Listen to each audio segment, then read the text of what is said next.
Alors bonjour, c'est Isdelem qui vous parle. Nous sommes le 13 septembre 2018. Je vous fais un petit préambule à une série que je vais intituler L'effondrement des marchés et la guerre d'Ésaïe 17.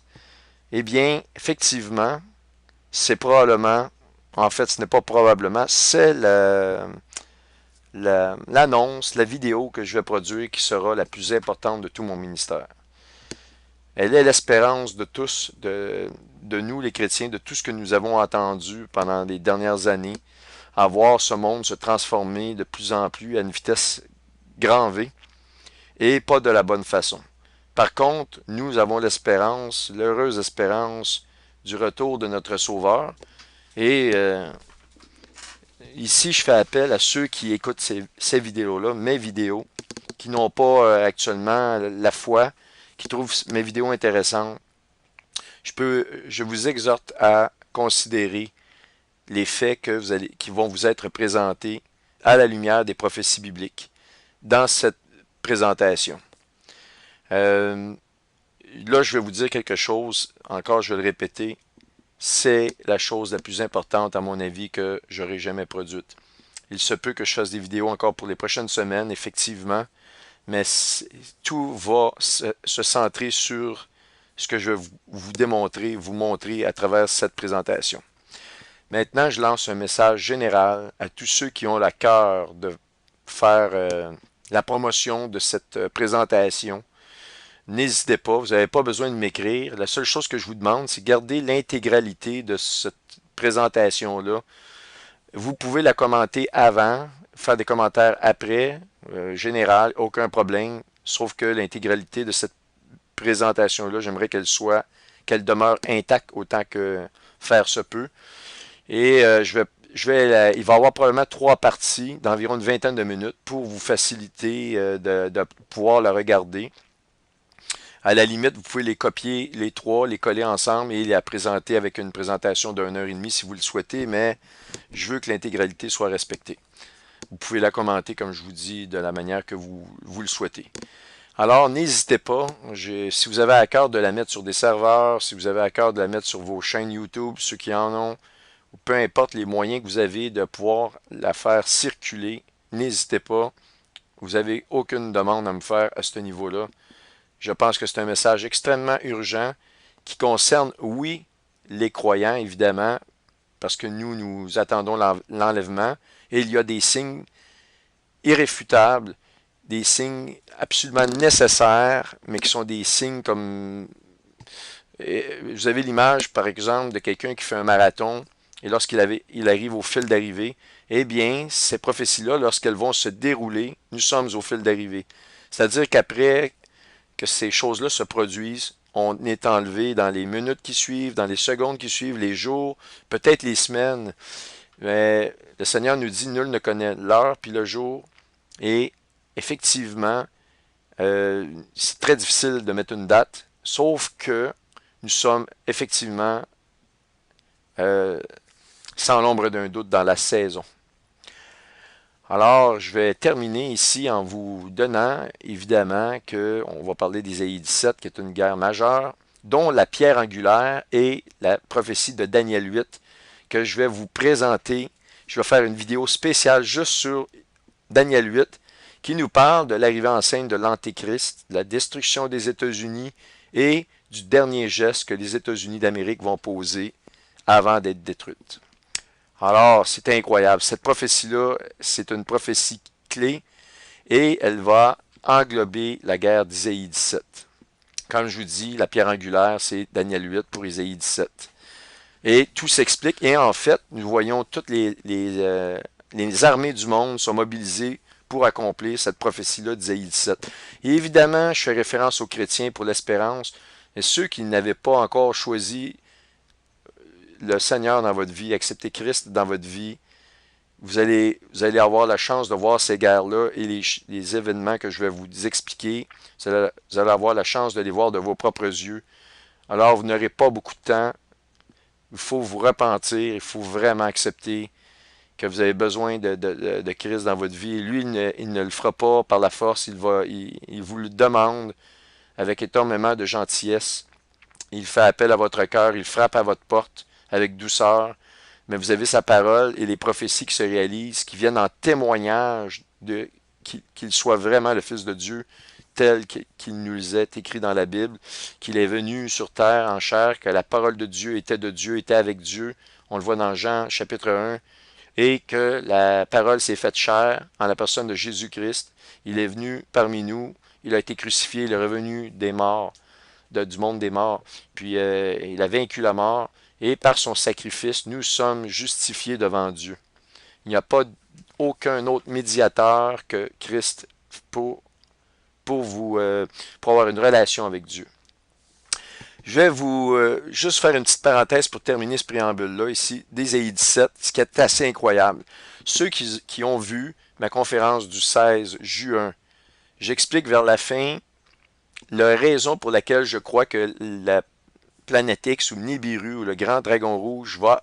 Bon, j'explique la raison pour laquelle je pense qu'il va apparaître au mois d'octobre et novembre. Je donne exactement la raison pour laquelle je pense que ça va être le cas.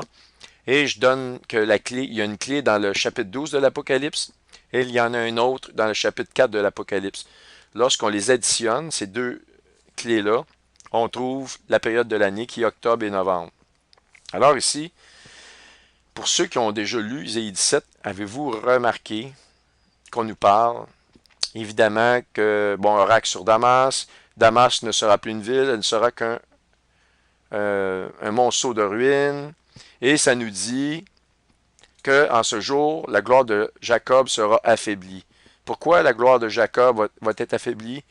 Car c'est le début pour eux des douleurs, c'est-à-dire des troubles de Jacob, c'est-à-dire la période de 7 années de tribulation. Mais je vais vous démontrer plus tard,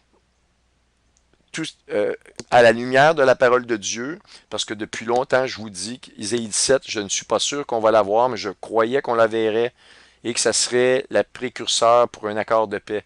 Maintenant, de nouvelles informations m'amènent à vous, comme vous allez voir là, dans la présentation qui va suivre, m'amènent à vous donner des éléments encore plus précis sur l'ordre que les choses vont se produire. OK?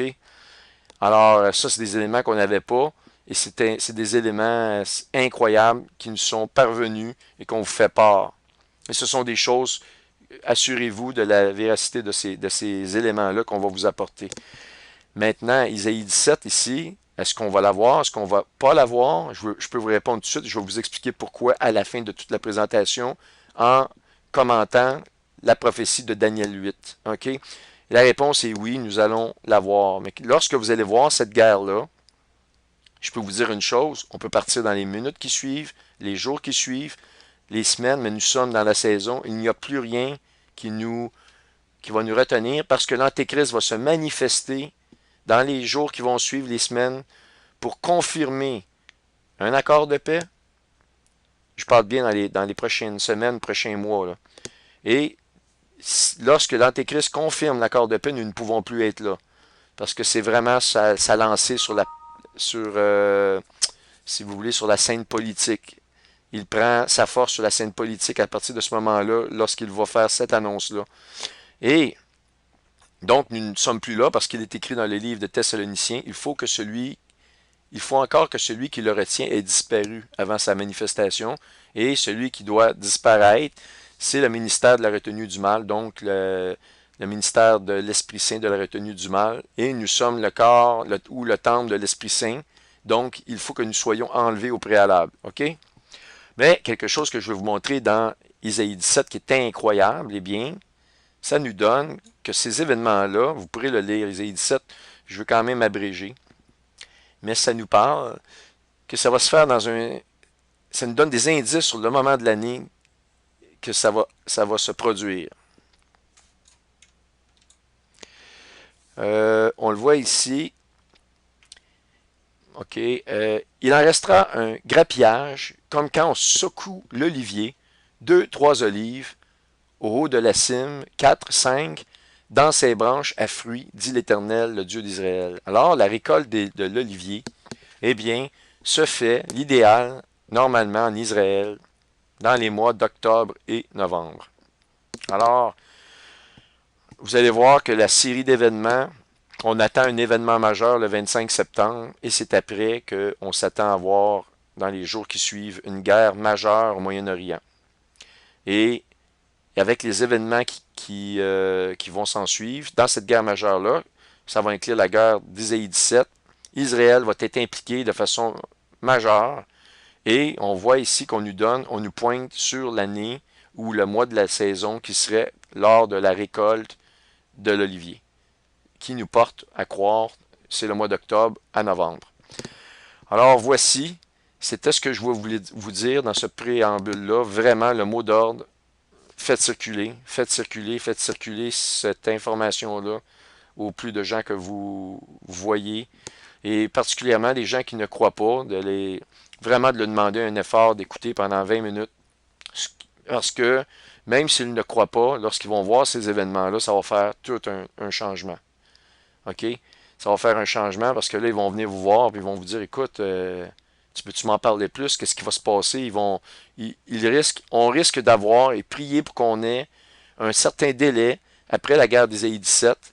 Je dirais le plus de jours qu'on peut avoir devant nous parce que vous allez avoir un bras de levier à ce moment-là, une fenêtre pour toucher les gens qui sont alentour de vous. Et je parlais pour moi-même, ma propre famille, ça fait comme 8-9 ans que je leur parle de la guerre d'Ésaïe 17. Là, j'ai reparlé à mes parents, exemple, et je leur ai mentionné qu'elle va se faire. Ils vont la voir. Et je les ai donné dans quel ordre ça va se faire. Qu'est-ce qui va se produire aux Nations Unies avant que cette guerre-là s'éclate? Eh bien, lorsque ces choses-là vont arriver de façon assez proche de ce que je viens de dire, j'imagine, eh bien, probablement le téléphone va sonner, je risque d'avoir pas mal plus leur attention. Mais sachez qu'on va avoir une fenêtre très courte parce que l'Antéchrist va se manifester.